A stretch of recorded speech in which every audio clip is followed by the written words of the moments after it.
So the cyber ninjas have a tiny amount of money that's coming just from the state Senate in Arizona, but the vast proportion of it, something like over $5 million, comes from contributors who are basically national conspiracy theorists who are allied with former President Trump.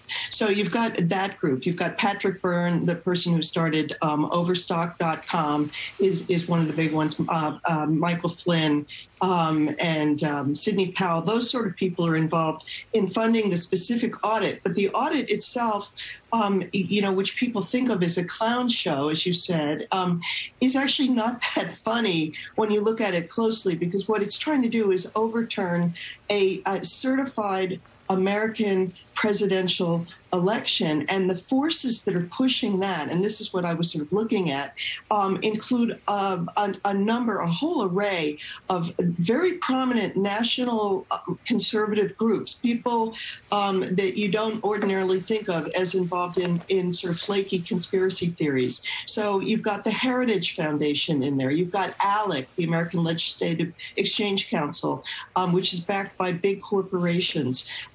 You've got the Bradley Foundation of Milwaukee, Wisconsin, which is one of the biggest conservative foundations. It has $850 million in its treasury to spend on these kinds of adventurous things.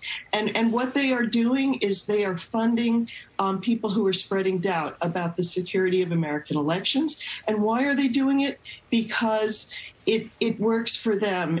I'm not even sure how many of them believe it, but what it's done is they're exploiting this distrust of American elections in order to push through laws that crack down on voting rights and keep the people they don't want from the polls, basically.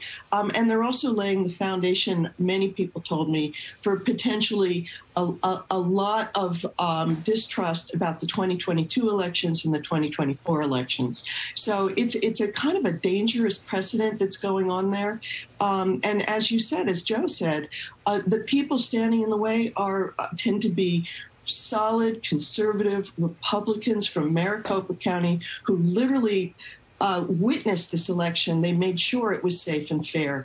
And there's one in my story named Bill Gates who's he's so articulate. And he's someone who's been fighting authoritarianism and is shocked, saying, it feels like I'm fighting it at home in Arizona. Well, that is, Jane, when you talk about the Heritage Foundation, that's what's so bizarre to me.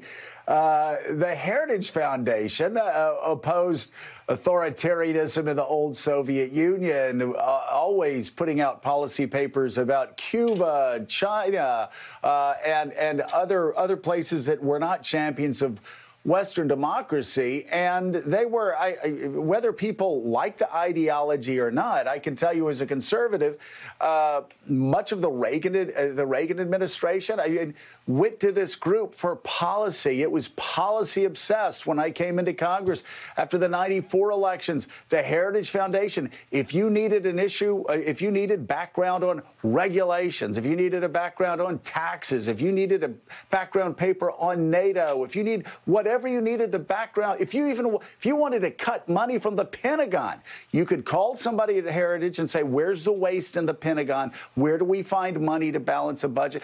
And they were there. It was this obsession with policy. It's the same thing with like a group like Club for Growth that used to be obsessed with policy. Now they've turned into hacks for conspiracy theorists. Talk about what this was a surprise to me. Tell me about the Heritage Foundation. How exactly are they involved in this?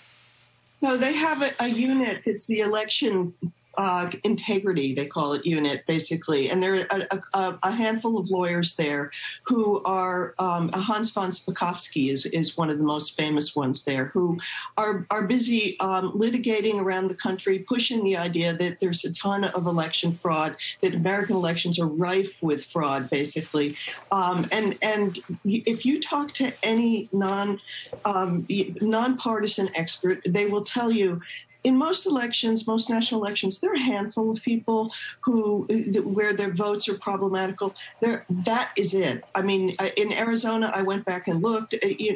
There may be, there are 4, I think, people being charged in the 2020 election with having, improper votes. 4 in millions of votes, millions. And it's just not a serious problem in this country, as Trump's own election officials said. So the Heritage Foundation, though, is really the heart of pushing this kind of conspiracy theory thinking.